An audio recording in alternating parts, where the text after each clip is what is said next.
Good evening, everyone, and welcome to Your Time to Shine, a radio show designed to help you explore your own divine gifts. Good evening, and welcome to the show this evening. I am so happy you could join us. I want to share a cute little story with you tonight that offers the perfect segue into what I want to speak about. So, my husband has tamed a squirrel in our yard. Actually, there's two of them, and he's worked very, very hard to tame these squirrels to eat out of his hand. And the look on his face when he finally got that squirrel to take a peanut from him was just the most amazing look. It's that look that a kid gets when they take their very first step for the first time. It's been really amazing and cool to watch. So today I was out there and now he's got our attention.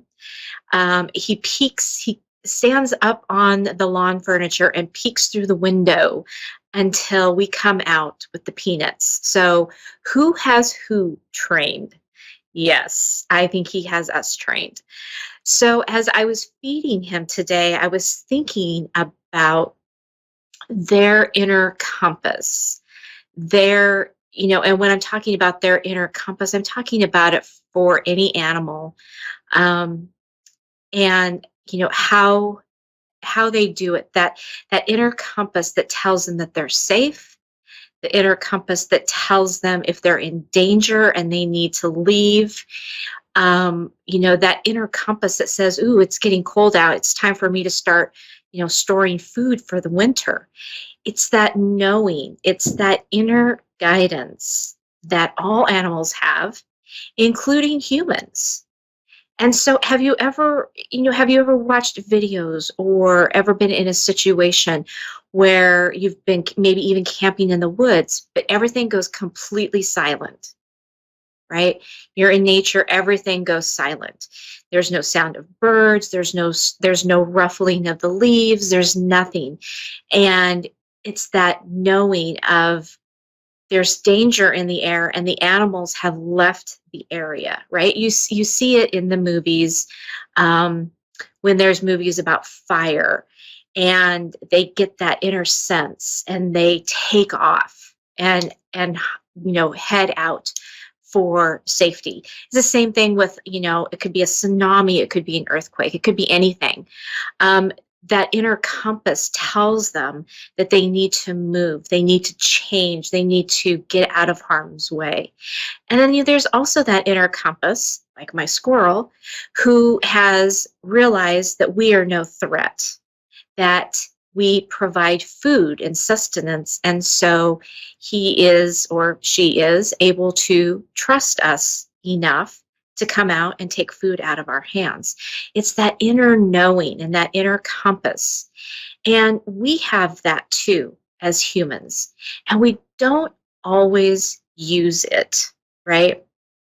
You've probably been in that situation where you think, I should go this direction, right? You don't really know why, but somehow you just know you need to make that left-hand turn maybe 2 streets before you would normally do it. And you decide, no, I'm just going to go my normal way. And so you go up 2 more streets and there's a traffic jam. There's an accident. So it causes a delay. And you think, oh, I should have done it. I should have taken that left turn 2 blocks earlier, right? Same thing, it can be, you get offered a new job opportunity and you're just like, I don't know, it just doesn't feel right. And you take it and maybe, you walk into a situation that's just not good for you, right? And you think, oh, I should have listened to that inner talking, that inner dialogue. And you know what I mean, that dialogue where you get that funny feeling in the pit of your stomach. Your gut just tells you, or you just know, right, that something isn't right.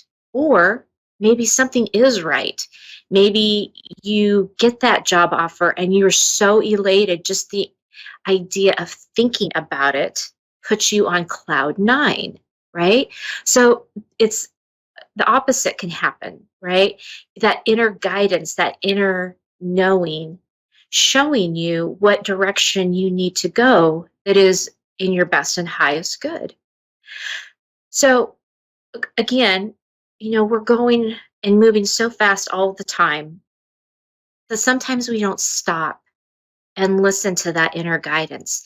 And it's really important because if we don't stop to listen to that guidance, we can actually miss some really big opportunities in our lives, or our life could take a turn into a different direction that may take us into a completely different avenue that we weren't expecting, that could be the most fulfilling thing ever, right? Or maybe we aren't listening and we know that we shouldn't be doing that, and we do it anyway, and then we think, oh, I never should have done that, right? So there's that little bit of regret. Oh, I should have listened. I should have listened. So it's just taking that moment to slow down and listen to the guidance that's inside. How does your body feel when you ask it certain things, or when a subject comes up, right? And we've talked about the different feelings of the yeses and the nos, when making decisions or when asking about something. It works in the same way. You're basically just tapping into that inner guidance, right? So for me, tapping into that inner guidance, if I'm just thinking about things and I'm not really getting the sensation, looking at it from a standpoint of, is this going to be in my best and highest good if I do this? And then feel it within the body, right? For me, no feels like I'm being pulled down by my waist, like a rope is tied around my waist and someone is physically pulling me down. I feel that draw towards the earth, right?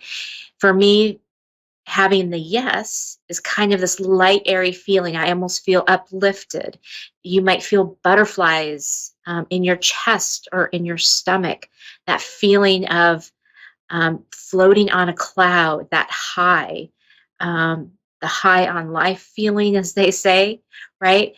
With the nose, it could be maybe a sick feeling in your stomach. Ooh, that doesn't feel right. That feeling when you walk into a room and you think, I don't really want to be in this room. Why is that?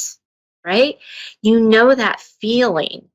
It's like, watching your favorite scary movie, and you get that feeling in the pit of your stomach and you're like, ooh, something's gonna happen, right?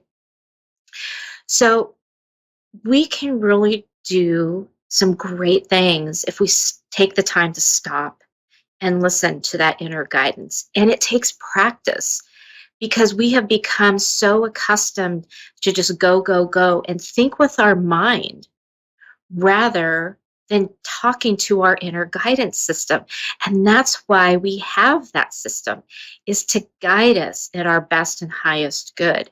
And sometimes, even if your head is saying one thing, no, you shouldn't do that, but yet you get this freeing, exhilarating feeling, maybe you need to take a look at that situation a little bit harder, because it could be that your guides and your loved ones are bringing a message to you that says, okay, so maybe your conscious mind, the human brain, is saying, oh no, don't do that, when really your heart and your inner guidance system is telling you differently. So think about that. It's a learned process, really. It's about taking this and working with it over and over again. So work with it and then start trusting it. And you'll find that it can lead to some really great things. And start with really easy things. Don't get too caught up in really intense, emotionally tied situations when you're starting to use your inner guidance system. Be light, be fun, have fun with it, right? And just play around with it and get to learn and get to that understanding of how all of this works if you haven't done this before. So it could be a completely new experience. So try it out. Listen to your inner guidance system. It's never going to prove you wrong. I promise. So, what we're going to do right now is go to the phone lines. We have Letitia in Federal Way, Washington. Good evening, Letitia, and welcome to Your Time to Shine.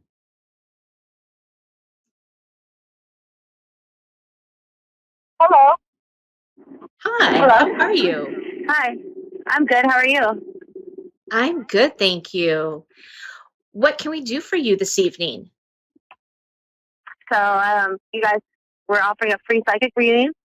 I would just like Yes. to know, some direction, um, just some direction in life and some clarity, really. Okay. Are you looking for something in particular, specifically, or do you want just whatever comes through? Okay. Well, how about with my kids? Like, I'm, yeah. So I want to, like my family, I guess, would be specific. So, where things are going with your family? Yes. Okay. Okay. Let me just take a minute here and tune in and see what guidance is being provided for you tonight. So, there's just going to be a minute or two of silence as I tap in, and then I will be right back with you. Okay. Awesome. Thank you. Okay.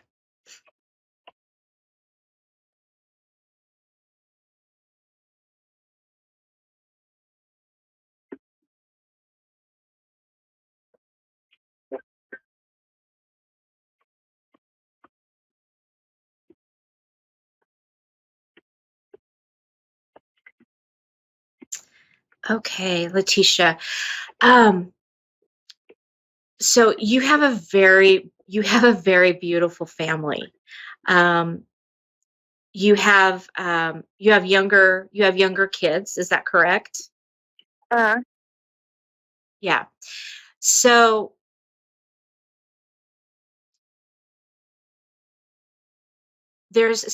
I'm feeling like there's a little bit of out of balance right now, a little bit of navigating, of course, with everybody being at home and schooling and everything. Although I get the feeling that your kids are younger, they're not quite in this. They're not in that school age range. Um, no, my kids yeah, are school age. I'm sorry. Are what? They are school age. It's just that they're they're studying from home. Maybe that's what it is, Yes. but that's Okay. So, is there?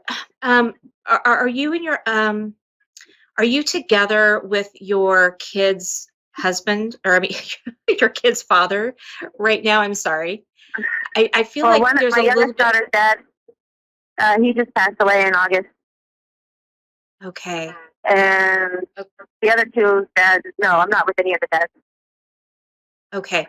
Is there like a conflict happening between you and the father? At I feel some point, yeah, yeah. I yeah, feel with like there's my this. son's dad, yeah. Okay. I feel like there's this split that's causing a little bit of out of balance. Um, and it's I feel like there isn't enough communication with your son and his father. It's like that there's not that participation. And No, I yeah, think my your son doesn't son, want anything to do with them.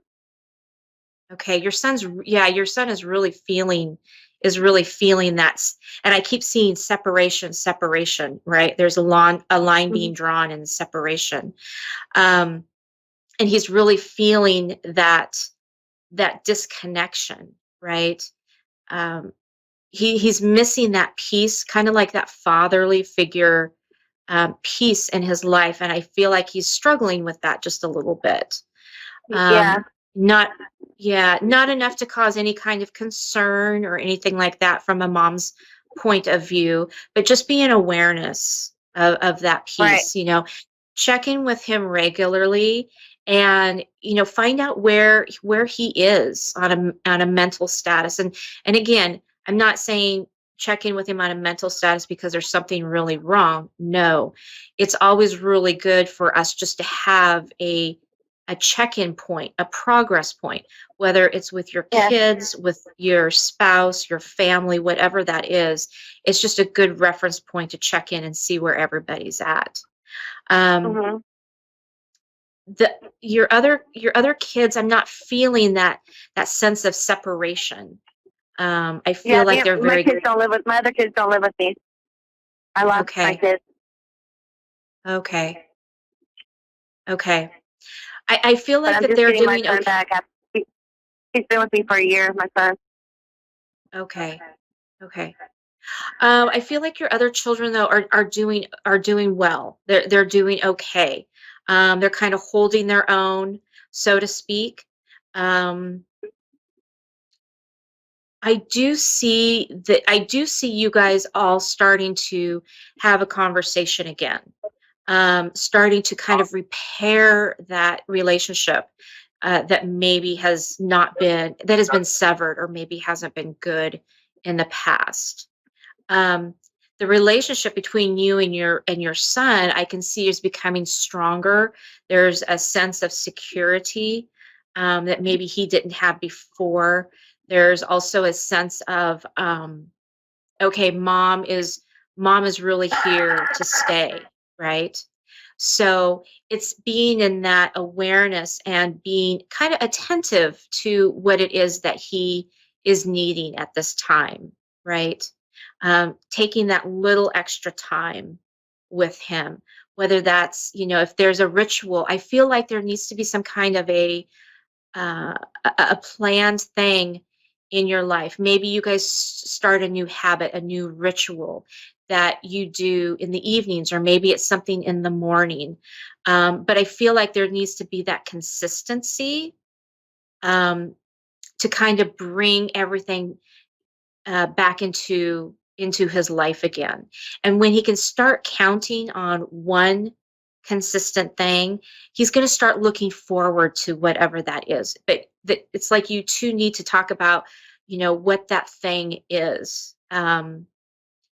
He's probably too old to have a bedtime story, but like, when kids are growing up, sometimes parents, like for me and my daughter, we would have a bedtime story every single night. There was not one night that we didn't do the bedtime story, and that was her thing, right? So there needs to be something like that to kind of bring the two of you into alignment again.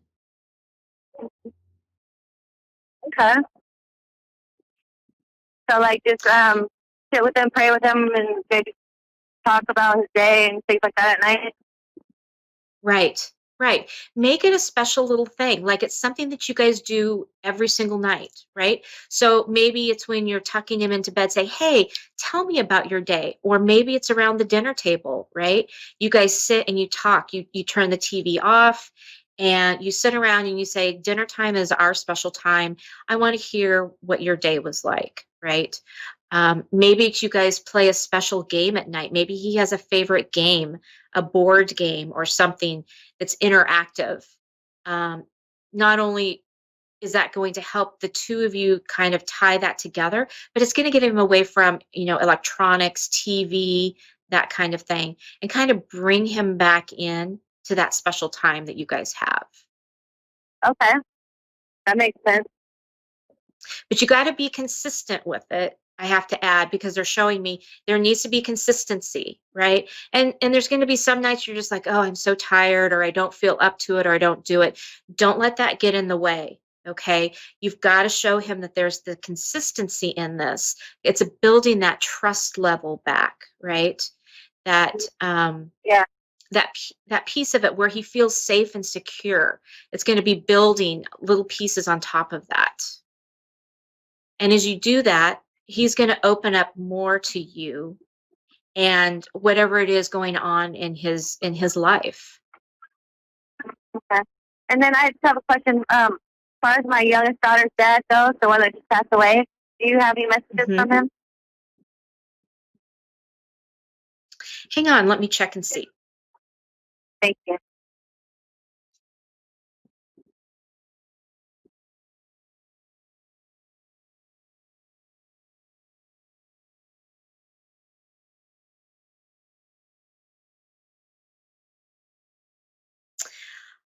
He is referring to her as his little princess. Um, he is just so thrilled with her. Um, Mhm. and he's saying, don't lose track of this. Don't lose sight of all these precious moments. He says they're so important. Um, take everything that you have gathered, all your memories and everything, and let that be what burns bright in your soul and reconnect. Mhm. He's saying that, I haven't seen her since she was 1, and she's 6 now. okay, yeah. Is there a way for you to reconnect with her? Yeah, it's supposed to be an open adoption, so I have to get the information from someone. Okay. Recent. Yeah, she's a really beautiful a beautiful little soul, and he is just thrilled with her. He's around her a lot. Um Aw, and he just says she is such a beacon of light. You would be so proud of aw, her, he says. Yeah. thank you. Yeah. Oh, Yeah, her name was yeah, she's Lamaya Unique Smith. oh, Lamaya Unique beautiful. Smith. And she's the Oh, only baby, because I had kids at an early age. She's the only child that I had like planned. We planned our baby, and I really feel like he was my soulmate. Do you get anything from that? he is very, very attached to you, with you. He's around you a lot. Um, you know, he's very protective. Uh Um, and he says that you can call upon him for any needs that you have, any you're asking. Let him go to work and let him help you get through those times, right? huh. Um, How do I do? so if there's something that you're looking for, I'm going to take a very, very scaled down simple version. Okay, it may sound really silly, but you are getting in your car and you're going to go to the grocery store, and you know that this grocery store is always packed, and you say, help it, like at Christmas, help me find a parking spot that is close to the door, so that I can be able to go in, get what I need to get, you know, make all of the checkers be available so that I can just get in and get out and get home and start my evening, right? So start asking questions like that, before you leave the house, right? And watch what happens. Because when you leave it up to your loved ones to do even simple things like this, I know this is a very simple question, but it's the easiest way for you to understand how the universe can work and how your spirit and loved ones can work with you to get things done. And then, once you have a comfort level with that, then you can ask, bigger questions. Um, and just be open to the signs that you see. Maybe it is you ask a question, what am I supposed to do in this situation? Right. And maybe an hour or two later, you're listening to a song, and a song will have a verse or verbiage in there. And you'll say, oh my gosh, I understand. I know what I need to do. Right. Um, Sometimes it can be a conversation with somebody. It can be running into the right person at the right time, who, you're looking for a new job, and you happen to run into somebody at the grocery store, and they say, hey, I know somebody, you need to talk to so and so. And you just had a conversation, with your loved one, saying, show me how I can get a job at this place. Show me the people, show me the direction, and people and things just show up. The thing is you have to be in awareness to it. And that's the hardest piece, right? Is just being in awareness of it and knowing that the answer could come in 5 minutes or it could come in a week. But just being open to that receiving and being open to what it is that you're being shown. Does that make I know. sense? You gotta go with him because he has a phone. I'm finishing up my conversation. Hang on. Sorry. Are we? That's I'm okay. sorry. I appreciate you so much. We were on the way to casino. Oh, nice. Did that help? Did that make sense to you? Yeah, it did. It helped out a lot, actually. Good, Thank you so good. much. Yeah. So, just know that he is always there. He's always helping you and watching out. You just have to look for the signals and the symbols and the direction. Okay. Okay. Awesome. Well, thank you so much again. Perfect. You are so very welcome. Have a wonderful evening. You too. Thank you. Bye bye. Bye. Wow, fantastic. We are coming down to the last little bit of our show here tonight. And I just want to say thank you so much for joining me. I hope my little tidbits at the beginning of the show were helpful for you. And also a little recap on how our spirits and guides and loved ones can help us with any situation that we might have. Again, it's just being in the awareness of everything and making sure that you're really looking for their little clues that they drop, because sometimes they're very subtle. So stay open and stay open-hearted, stay open with your eyes, and be watching for all those special signs from your loved ones. If you would like to get in touch with me, I am still taking a few spots left this month for personal one-on-one readings. And my class is closing tomorrow for Empath Toolbox. If you're interested, you can find all the information on my website at www.wingsofsoulswithjulie.com, or reach me at my Facebook page, Julie YeagerWalker Medium, or Your Time to Shine. Have a great week, everybody. We'll see you next week.